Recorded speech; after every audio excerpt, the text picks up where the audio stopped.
U.S. President Donald Trump on Thursday lashed out at Federal Reserve Chair Jerome Powell, saying his termination, quote, cannot come fast enough.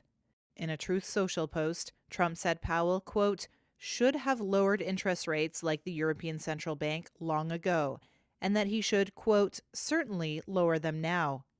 The ECB cut its key rate a quarter of a point on Thursday in response to a growth outlook that had deteriorated owing to trade tensions in the wake of Trump's efforts to raise tariffs. I don't think it's a fair comparison for Trump to make between the ECB and the U.S. Fed. Melissa Brown is Managing Director of Investment Decision Research at SimCore.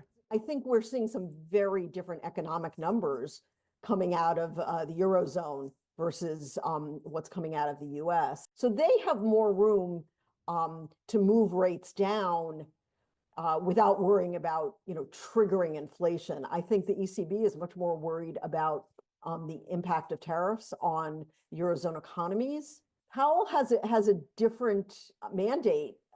In the U.S., the expectation is that these tariffs will be inflationary. He's got a really, really tough job, I think, of balancing between, we certainly don't want inflation to go way back up, but we also do need to worry about the economic impact.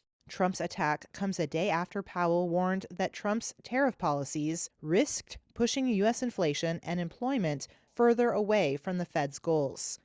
He also spoke of the central bank's independence during an event at the Economic Club of Chicago. Fed independence is very widely understood and supported in Washington, in Congress, where it really matters. We're never going to be influenced by any political pressure.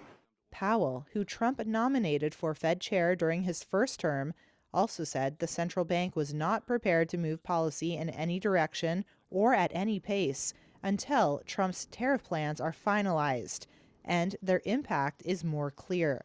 Powell's term as chair expires in May 2026.